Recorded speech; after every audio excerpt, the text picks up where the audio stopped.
आगामी विधानसभा चुनाव में जालना की राजनीति एक बार फिर गर्मा गई है। महागठबंधन के तहत बीजेपी ने जोर शोर से जालना विधानसभा सीट पर अपना दावा ठोंका है।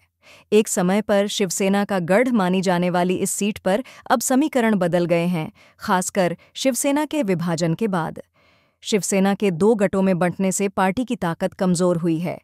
शिवसेना से 4 बार विधायक और 2 बार राज्य मंत्री रहे अर्जुन खोतकर की स्थिति अब पहले जैसी नहीं रही।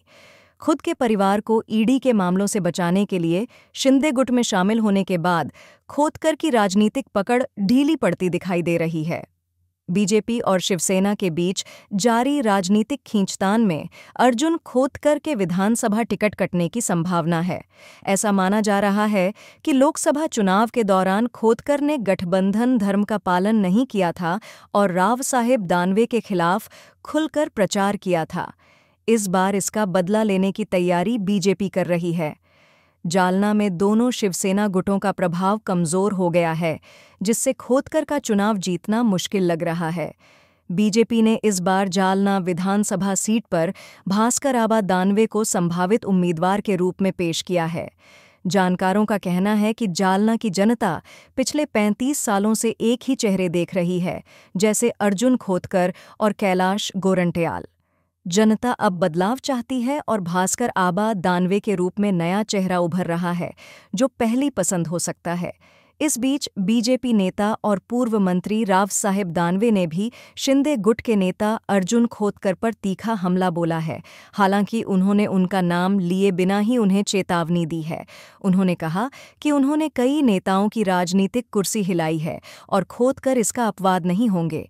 दानवे ने यह भी कहा कि बीजेपी जालना विधानसभा सीट पर पूरी ताकत से दावा कर रही है और पार्टी कार्यकर्ताओं की भी यही मांग है कि यह सीट बीजेपी को मिले।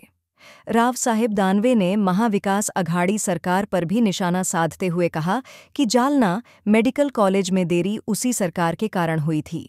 उन्होंने कहा कि तत्कालीन सरकार ने जालना को मेडिकल कॉलेज की जगह पागलखाना दिया था, लेकिन बीजेपी ने यहां मेडिकल कॉलेज स्थापित करवा दिया।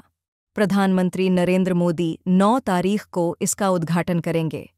विधायक संतोष दानवे ने भी इस सभा में भाग लेते हुए बीजेपी के संगठन की बढ़ती ताकत का समर्थन किया और कहा कि जालना और घनसावंगी विधानसभा क्षेत्रों में बीजेपी का जनाधार बढ़ रहा है।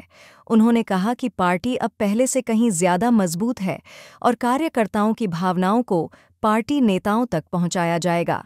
दानवे ने कहा कि सीटों का बंटवारा ताकत के आधार पर होना चाहिए, न कि छोटे बड़े भाई के सिद्धांत पर। कार्यकर्ताओं की मांगों का समर्थन करते हुए उन्होंने कहा कि बीजेपी के लिए इन सीटों पर जीत हासिल करने के सभी प्रयास किए जाएंगे।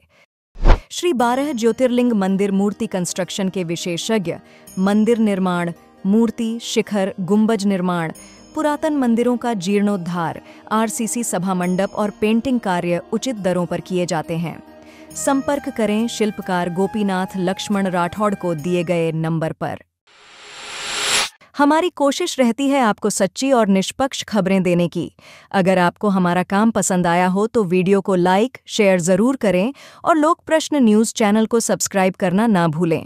साथ ही बेल आइकॉन दबाकर नोटिफिकेशन ऑन कर लें ताकि हर अपडेट आप तक सबसे पहले पहुंचे। अगली खबर में फिर मिलेंगे, तब तक के लिए नमस्कार।